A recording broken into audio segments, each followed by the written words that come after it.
como todos los lunes, conversamos en vivo con la doctora Fabiana Sato, a quien le voy a dar la bienvenida. ¿Cómo estás, Fabiana? ¿Cómo estás, Gaby? ¿Cómo Bien. estás, Pablo? ¿Cómo están? Bien. Muy bien. ¿Y vos acá arrancando la semana? Arrancando la semana. Sí. Última Bueno, semana de octubre. así es. Increíble. Caraí, octubre, se hizo largo. Se hizo largo octubre con el Caraí, con el mes de mamá y con tantas cosas que transitaron en este mes.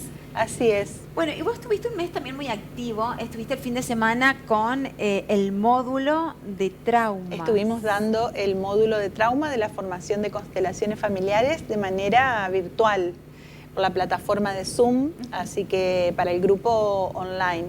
Y bueno, la verdad es que sorprende ver la buena recepción que tiene esto por parte de la gente que lo hace, porque también lo pudo hacer gente que no está haciendo la formación, y lo importante que es informarnos en trauma, ¿no? Hoy en día en todo el mundo esto se está haciendo es algo transdisciplinario, atraviesa todas las actividades humanas, entonces este conocimiento del trauma, de las nuevas comprensiones que hay, sirve para cómo podemos actuar, ¿no?, frente a las circunstancias de la vida. Y cuando hablas de trauma, ¿a qué te referís, Fabiana? Bueno, mira, trauma viene del griego antiguo, ¿no? Se usaba desde la antigüedad y quiere decir trauma, que quiere decir herida. Entonces siempre se lo usó en relación a lo físico, incluso en la medicina contemporánea se lo usa como sinónimo de trauma, de traumatismo, de herida contusa o herida abierta, ¿no? Y en 1800 y pico recién se empieza a usarlo en inglés asociado a lo psicológico, como shock, como choque emocional, psicológico, ¿no? Y ahora, en los últimos tiempos, hay un nuevo paradigma de trauma. Porque se ha comprendido a través de observar la conducta de los animales salvajes y de los animales en cautiverio o domésticos. Se ha comprendido que los animales salvajes, por más que estén sometidos a un peligro inminente que es perder la vida por su predador, si se salvan nunca quedan traumatizados, ¿no? En cambio, los animales que están en cautiverio o los animales domésticos se traumatizan igual que el ser humano. Entonces, esto que es la etología es el estudio del comportamiento animal, o la etología humana, el estudio del comportamiento humano, ha permitido con otras ciencias interdisciplinariamente comprender que nos preparamos ante una situación de peligro, nos preparamos para luchar o huir. Hay una gran carga en nuestro sistema nervioso para prepararnos para afrontar esa situación de peligro.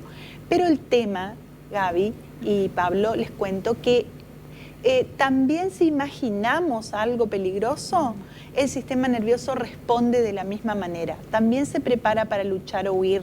O sea, tenemos toda una simpaticotonía en el sistema nervioso autónomo, que quiere decir más latidos del corazón, bombeamos más sangre hacia los músculos, porque luchar o huir lo vamos a hacer muscularmente. Entonces la respiración también se modifica, se cierra como la cantidad de sangre que va a todo el sistema digestivo, sexual, por ejemplo. Entonces, porque cuando estamos en peligro no es hora de comer, de digerir, ni de procrearse o hacer el amor para el ser humano, ¿no? Entonces, todo esto se altera rápidamente cuando estamos en situaciones abrumadoras, de estrés, potencialmente peligrosas para nuestra integridad. El punto es que cuando esto va avanzando y se hace crónico, porque por ejemplo vivimos situaciones cotidianas frente a las cuales nos sentimos en peligro o amenazados o violentados, entonces vamos generando una cantidad de síntomas que vamos a ir viendo ahí en pantalla, que tienen que ver con nuestra respuesta del sistema nervioso a la adaptación a esa cantidad de carga que quedó retenida, porque generalmente no luchamos o huimos. Si fue algo imaginario, ¿contra qué vamos a luchar? Claro. No lo hacemos.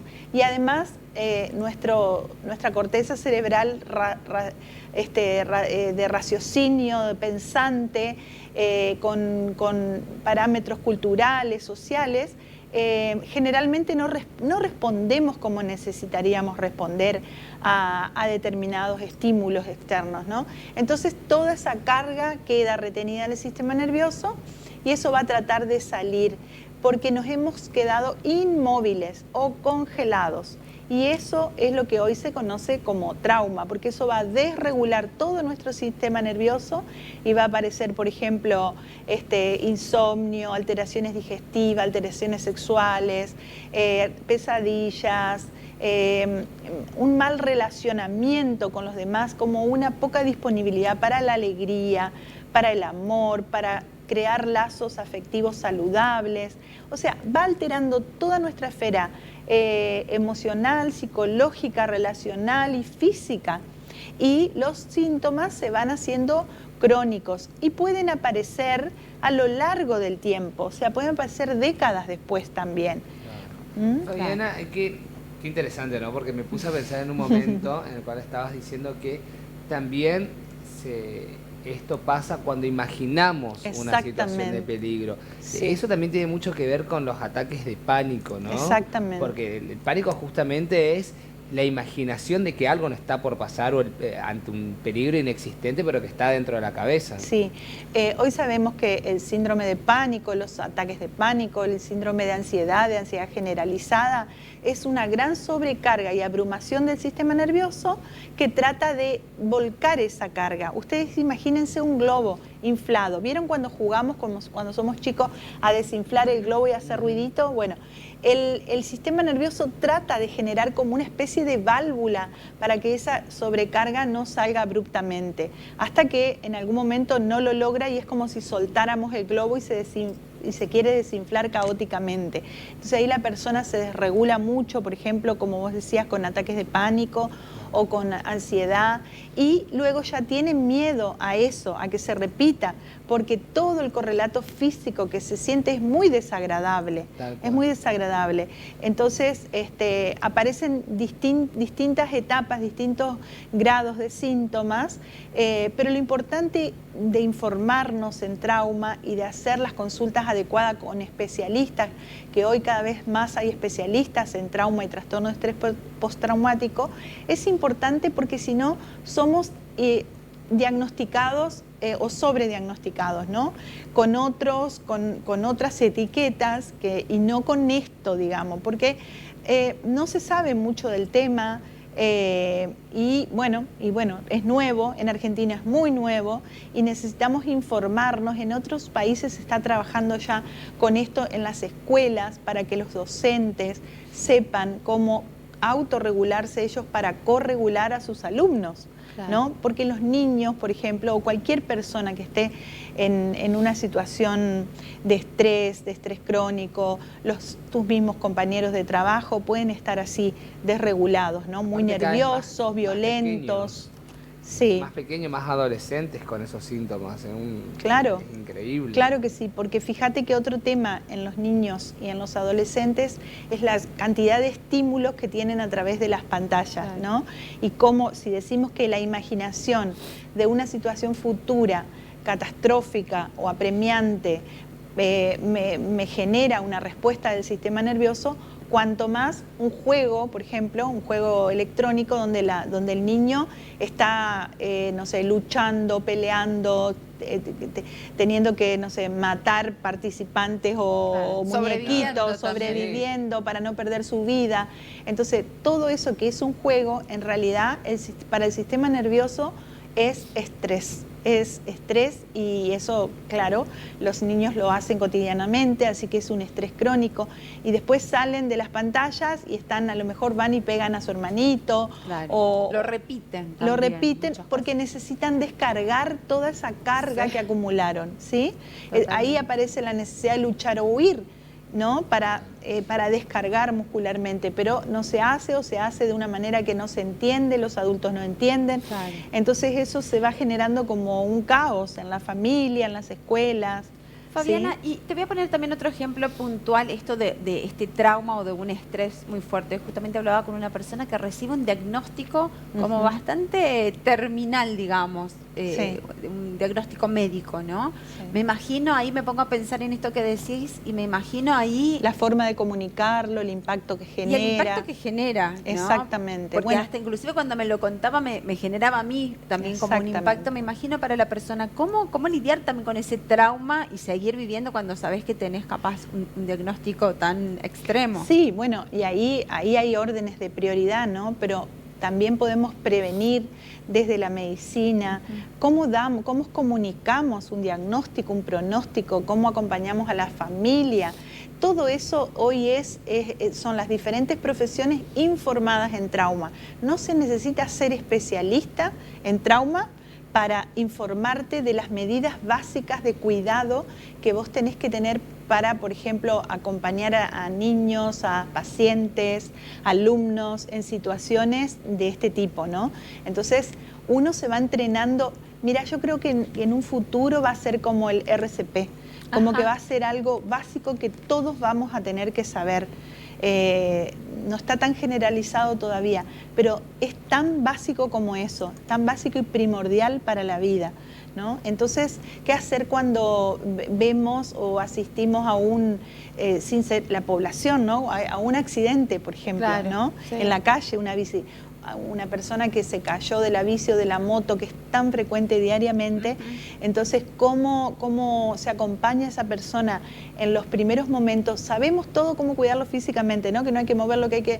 Todo eso, pero no sabemos cómo prevenir que esa situación potencialmente traumática no lo sea o sea menos traumático para la persona, la parte del sistema nervioso, ¿no? Y ahí estoy hablando de la parte emocional, psíquica y física. Claro. Y cómo esos hechos a veces hasta cotidianos, diarios, nos marcan, porque cuando te pasa, que acá pasa continuamente, el tema de los robos, por ejemplo. Exactamente. ¿No? ¿Cuántas veces sucede que después de un robo no querés salir? Tenés un miedo continuo. Bueno, a mí me ha pasado, por ejemplo, porque una de los síntomas generales es estar hiperalerta, estar hiperreactivo, porque vos estás como con todos tus reflejos como alterados, ¿no? Porque si fue de este lado que te tiraron la cartera, sí, cualquier cosa, te aparece tu hijo de este lado y te sobresaltás. Sí. Entonces hay sobresalto, esos son todos los signos de estrés postraumático.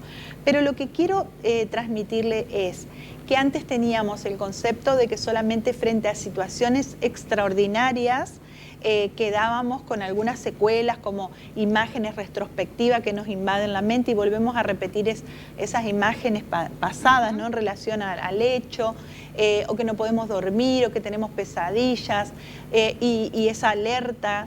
Bueno, pero no solamente es eso, tenemos que saber que todas las situaciones cotidianas de estrés crónico, de estar en alerta en la vida cotidiana, nos provocan esa sobrecarga del sistema nervioso y esa abrumación y desregulación. Se altera el ritmo habitual que tenemos para la vida, ¿sí? Esa desregulación, eso es trauma. Y muchas veces nos podemos auto-retraumatizar.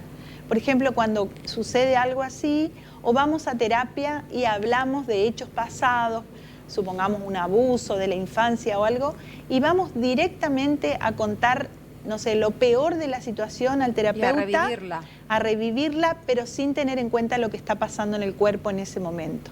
Porque la estoy reviviendo con la memoria y con las palabras, pero también en el cuerpo está pasando algo. Si uno no tiene en cuenta lo que está pasando en el cuerpo, se produce una abrumación nuevamente del sistema nervioso y hay como un bloqueo mayor, y eso es la retraumatización. Es tan importante saber cómo se produce la retraumatización para evitarla en la terapia convencional, en cualquier otro tipo de terapia alternativa, ¿no? Pero también como médicos, kinesiólogos, enfermeros, docentes, padres, abuelos. O sea, ser humano. Sí, es maravilloso todo lo que se está descubriendo y lo que seguramente se comprenderá en corto plazo. Y bueno, lo ideal es poder difundir esto cada vez más para que la gente sepa bueno, que hay nuevas maneras, porque hay nuevas comprensiones. De ahí surgen las nuevas formas de acompañar y evitar, o por lo menos tratar de prevenir de que algo que pueda ser potencialmente traumático no lo sea, o sea de menor impacto, ¿sí? Y también dentro de la esfera del trauma está el trauma de desarrollo, que es todas las situaciones que llevan durante la infancia, el acompañamiento, la contención, el afecto, todo lo que un niño necesita, que puede estar dado o no, o puede estar muy ausente, muy fracturado eso por la situación de la familia o la situación social. Y otra cosa que les traje ahí como para ver nomás, para tener en cuenta de todos estos nuevos paradigmas que hay de trauma, que el trauma puede ser individual, familiar, sistémico, transgeneracional, social y global. Entonces, todo eso es nuevo, es de las últimas 2 décadas aproximadamente, ¿no? En el mundo, y en Argentina mucho más nuevo. Entonces estamos atravesados, y esto no está separado, ¿no? Porque, por ejemplo, ahí le pongo una imagen de las migraciones en esos lanchones que muchas veces se dan vuelta y algunos sobreviven y otros no, o llegan a países, los migrantes de Siria, por ejemplo, donde no son aceptados, son rechazados, dejaron parte de su familia. Como ocurrió con nuestros ancestros, está ocurriendo ahora también. La guerra también, las situaciones globales como un tsunami, por ejemplo, bueno, generan alto impacto, no solo en nosotros, sino también el trauma global es el trauma del planeta Tierra también, ¿sí? Entonces, cuando hay trauma social, por ejemplo, la pobreza, la miseria, alguna situación que suceda en una comunidad, ¿no? Como en la época de los atentados, a nosotros nos ha pasado el atentado de la AMIA, más globalmente el atentado de las Torres Gemelas. Entonces genera mucha sintomatología, sin ir más lejos la pandemia, ¿no? El encierro, todas las situaciones que se han vivido en relación a la pandemia, de manera social, familiar e individualmente para cada uno. Entonces estamos atravesados por todas esas capas, ¿no? Claro, se me vino cuando estaba hablando de social justamente, ¿sabes qué se me vino? Recuerdo, mi hermana, muy pequeña claramente, cuando sucedió lo de Cromañón, imagínate qué año fue, creo que fue 2001, una cosa así, que salía por todos lados. Ella era muy pequeña y nosotros empezábamos a ser adolescentes con mi hermano y salíamos. Y ella después de eso tuvo muchos episodios de ataques de pánico y se quedó con el trauma de que no podíamos salir. Algo. Claro, nosotros teníamos que evitar decir la palabra salir, justamente que íbamos a algún baile, algún boliche, algún 15. Claro. Porque ella pensaba que en cualquier momento podía suceder lo mismo y realmente fue fíjate de terapia que muchísimo tiempo. Esto que vos decís es muy interesante, Pablo, porque eso que tu hermana sufrió se llama trauma secundario. Ajá. O sea, vos no viviste la situación, pero el impacto, por ejemplo, de la noticia te causa trauma. Vos es secundario porque no es primario, vos no sos... Fue directo. No fue directo a vos, es secundario a través de haberlo visto o haberlo visto por la tele, ¿no? Entonces, fíjate cómo el trauma secundario también causa sintomatología en la persona, ¿no? Y sin ir más lejos, cuando sucedió lo de las Torres Gemelas, tiempo después, y fíjate con lo lejano que lo pongo, ¿no? Porque realmente era lejano. A nosotros no nos había afectado ni siquiera en nuestro país, pero subirte a un avión te generaba como todo un temor, el no saber qué podía pasar. Y además hubo una reconfiguración del mundo, de los viajes, de los controles, no solamente en Estados Unidos, por un tiempo en todos lados. Entonces, todo ese alto impacto que genera en la población tiene sus secuelas, ¿no?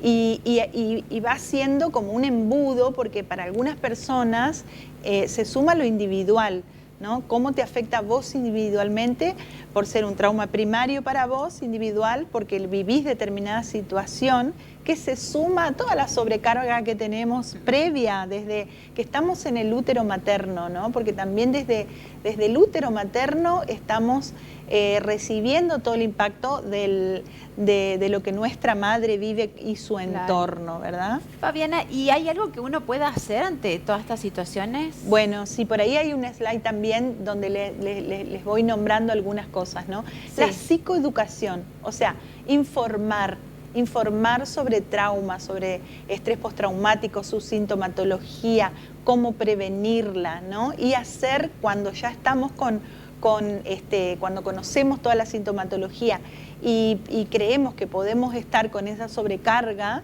por ejemplo, cuando tenemos colon irritable, insomnio, cambios bruscos de temperamento, emocionales bruscos. Entonces, bueno, y muchos más, ¿no? Ansiedad, pánico, miedo, timidez excesiva, vergüenza. Entonces, ir a los profesionales adecuados, a los profesionales idóneos preparados para trauma, ¿no?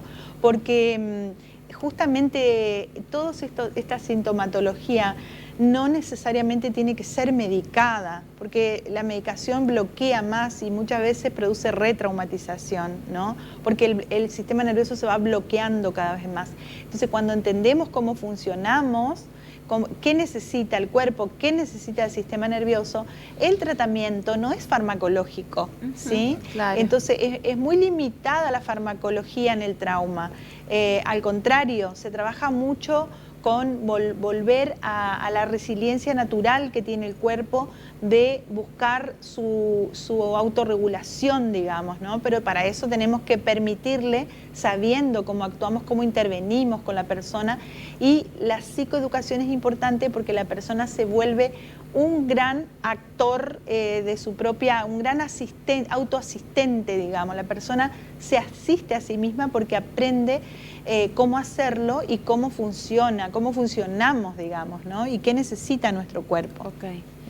Bueno, importante comenzar a tener en cuenta, ¿no? Sí, y totalmente. observarnos también, porque supongo que muchas veces, bueno, no nos damos cuenta, como lo que decíamos recién, por ejemplo, ¿no? Estos casos particulares que dabas vos, Pablo, o lo que decíamos esto de años atrás, el tema del sí, de las diferentes. Claro, esos son eventos extraordinarios y se suman a la sobrecarga que ya cada uno tiene, ¿se entiende? Entonces puede ser muy disruptivo para la persona, te fragmenta la psiqui, fragmenta las familias, ¿no?